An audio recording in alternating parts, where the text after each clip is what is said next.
All right, Joe, thank you.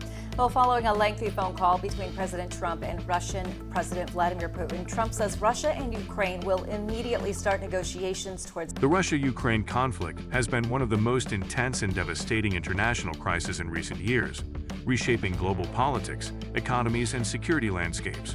As the war continues, resulting in significant human suffering and geopolitical tension, voices from all over the world have called for a resolution. Among these voices, former U.S. President Donald Trump recently made a striking statement urging Russia and Ukraine to immediately begin ceasefire negotiations. This call from a former leader with considerable influence adds an important dimension to the ongoing discourse surrounding the conflict. In this extensive report, we will analyze the background of the Russia-Ukraine war, the context and content of Trump's call, the political ramifications both in the United States and internationally, as well as the responses from various global actors. Finally, we will discuss the potential pathways forward and what this means for the future of global peace and security. Background of the Russia-Ukraine conflict. The roots of the Russia-Ukraine conflict are deeply embedded in a complex history of political, cultural, and territorial disputes between the two nations. Ukraine, once part of the Soviet Union, gained its independence in 1991 following the USSR's collapse. Since then, Ukraine has sought to assert its sovereignty and build stronger ties with Western Europe and institutions, such as the European Union and NATO. This westward tilt has been a source of tension with Russia, which views Ukraine as part of its traditional sphere of influence. In 2014, this tension exploded when Russia annexed Crimea, a peninsula located in southern Ukraine. The annexation was widely condemned internationally and led to sanctions against Russia. Russia justified the move by citing the protection of ethnic Russians and strategic interests, particularly Russia's naval base in Sevastopol. Following the annexation, separatist movements in eastern Ukraine, especially in the Donetsk and Luhansk regions, intensified, leading to armed conflicts between Ukrainian forces and pro-Russian separatists. These clashes resulted in a prolonged low-intensity conflict that destabilized the region. The situation dramatically worsened in February 2022, when Russia launched a full-scale military invasion of Ukraine. This invasion marked a significant escalation and a clear breach of international law, provoking widespread condemnation and triggering an unprecedented international response. The military campaign involved large-scale ground operations, aerial bombings, and missile strikes across Ukraine's territory.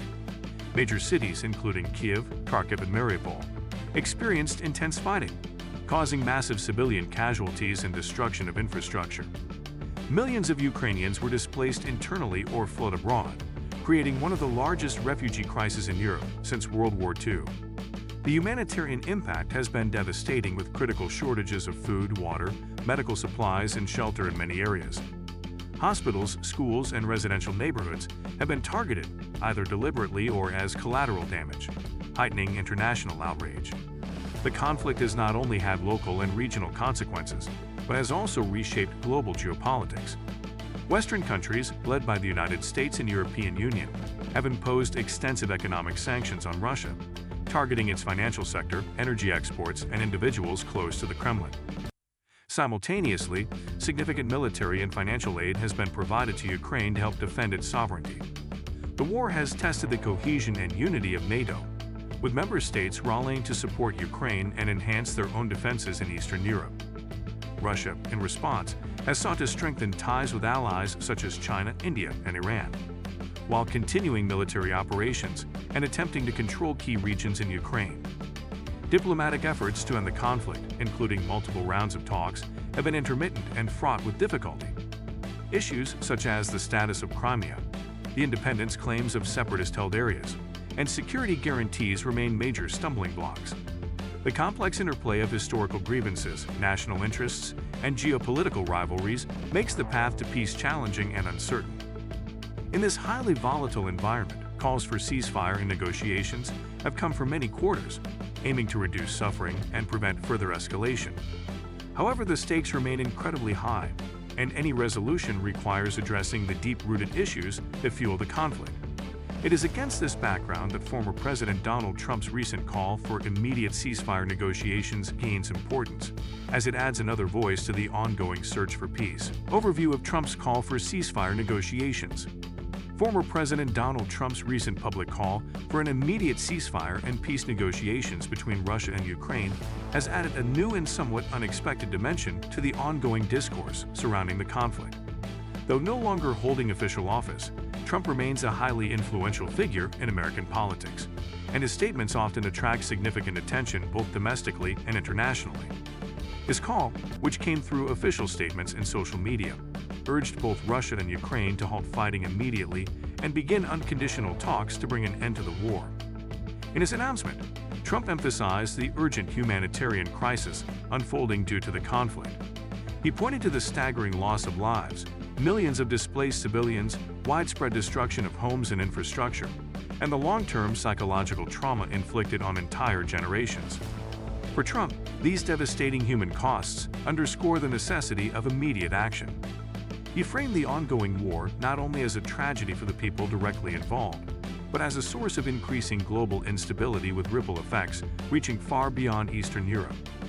Trump also criticized the current diplomatic efforts, which he described as slow-moving and too caught up in political posturing.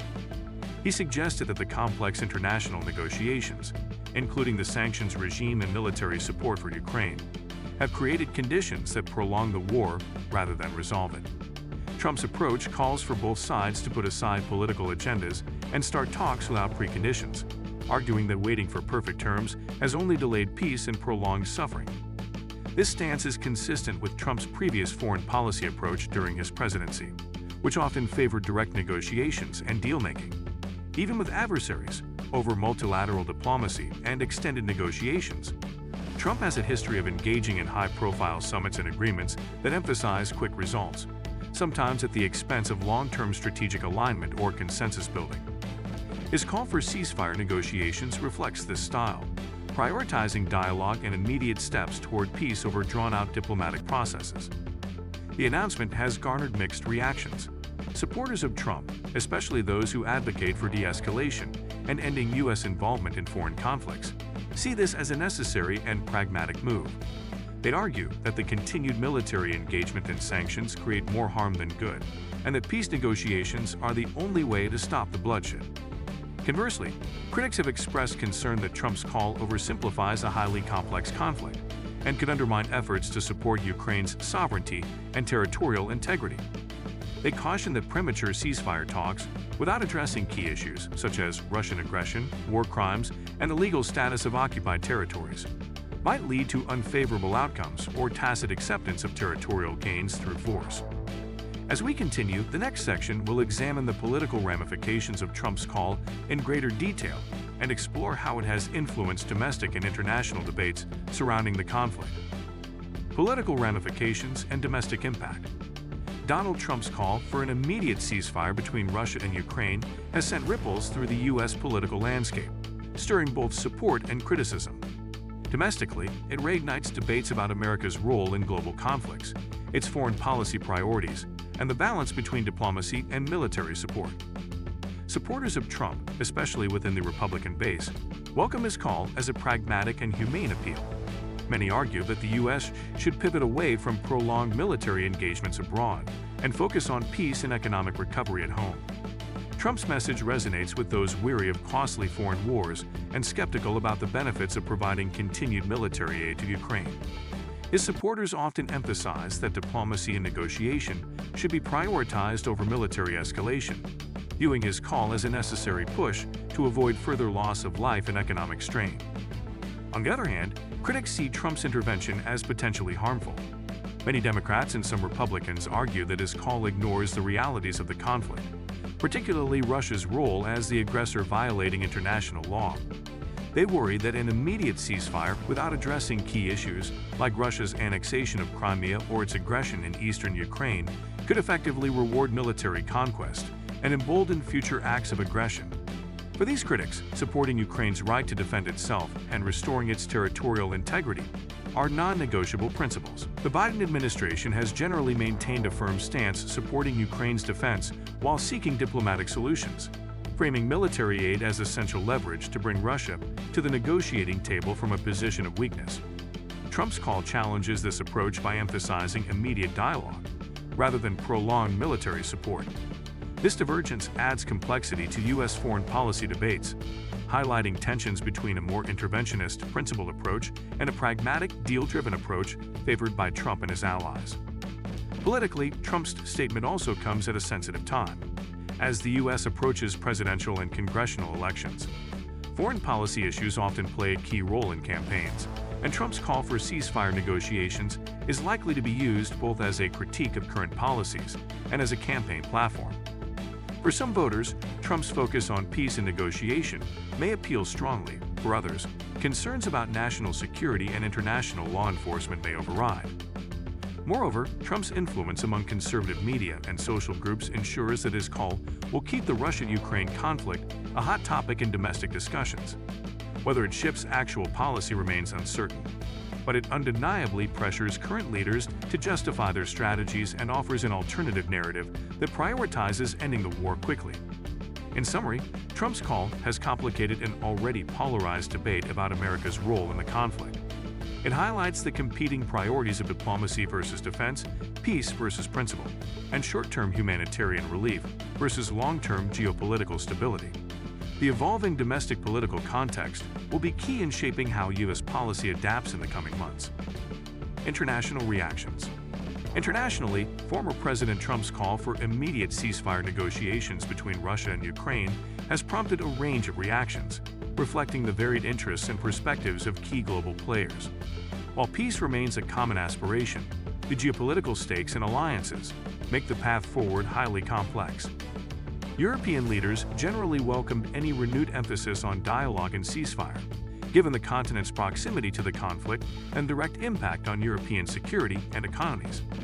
The European Union reiterated its commitment to supporting Ukraine's sovereignty, but stressed that negotiations must not compromise principles of international law or enable illegal territorial changes. European countries, many hosting millions of Ukrainian refugees, also emphasized the urgent need to alleviate humanitarian suffering through peaceful resolution. NATO, the military alliance to which many European countries and the U.S. belong, expressed cautious support for dialogue but reaffirmed its role in deterring aggression and supporting Ukraine's defense. NATO Secretary General Jens Stoltenberg has repeatedly highlighted that while diplomacy is important, it must be backed by a credible defense posture to prevent further Russian incursions. This stance reflects a broader consensus among Western nations that negotiations cannot come at the expense of security guarantees for Ukraine and neighboring countries. Russia's official response to Trump's call has been measured. Russian officials typically frame the conflict in terms of national security and accuse Western countries of interfering. Moscow has not publicly committed to ceasefire talks, but often signals openness to negotiations on its terms. These terms usually include recognition of separatist-held territories and security guarantees against NATO expansion, both of which Ukraine and its allies reject. This impasse remains one of the core obstacles to meaningful negotiations. Ukraine's leadership has cautiously welcomed calls for peace, but maintained that any talks must respect Ukraine's sovereignty and territorial integrity. Ukrainian officials emphasize that ceasefire talks cannot simply freeze the conflict or legitimize Russian territorial gains. Their focus remains on regaining control of occupied areas and securing guarantees to prevent future aggression. Ukrainian President Volodymyr Zelensky has repeatedly called for international support in this regard. Beyond the immediate parties, international organizations like the United Nations have reinforced the need for a ceasefire to facilitate humanitarian aid access and protect civilians. Humanitarian agencies are urgently appealing for peace to enable relief efforts amid ongoing violence. Additionally, countries outside the Western alliance, such as China and India, have called for restraint and dialogue, positioning themselves as potential mediators but often avoiding direct criticism of Russia. In sum, while Trump's call for immediate ceasefire negotiations has been noted globally, the path to peace depends on reconciling the very different interests, challenges to negotiations. Although calls for an immediate ceasefire are welcome, several deep and complex challenges stand in the way of effective negotiations between Russia and Ukraine. Foremost among these is the issue of territorial sovereignty. Ukraine demands that any ceasefire and peace agreement respect its internationally recognized borders, including the return of Crimea and the eastern territories occupied by Russia or separatists. Russia, however, has firmly asserted claims over Crimea since 2014 and supports separatist autonomy in Donetsk and Luhansk. This fundamental disagreement over land ownership is a major stumbling block, as neither side is willing to make concessions that could be seen as legitimizing the other's territorial claims. Security guarantees are another critical obstacle. Ukraine wants assurances that it will not face future aggression, including guarantees against NATO expansion near its borders. Russia demands security guarantees of its own, particularly the assurance that Ukraine will not join NATO or host Western military bases. These incompatible demands reflect deep mistrust and the broader geopolitical rivalry between Russia and the West. Additionally, the issue of war crimes and accountability complicates peace efforts. Both sides accuse the other of serious violations of international humanitarian law. Investigations and documentation of alleged war crimes are ongoing, and many in Ukraine and the international community insist that justice and accountability must be part of any lasting peace settlement. Russia, however, often denies such allegations and resists external investigations, making reconciliation difficult.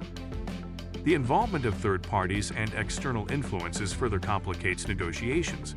Sanctions imposed on Russia, military aid provided to Ukraine, and the roles of allies like the US, EU, China, and others all affect incentives and the negotiating environment. For example, Western sanctions aim to pressure Russia economically, but may harden Moscow's position, while military aid to Ukraine strengthens its resistance but could prolong fighting. Domestic politics within both Russia and Ukraine also create challenges. Leaders face internal pressures from nationalist groups, political factions, and public opinion, limiting flexibility in negotiations. Concessions made at the negotiating table can have serious political consequences at home, making peace talks politically risky. Lastly, there are practical challenges related to ceasefire monitoring and enforcement.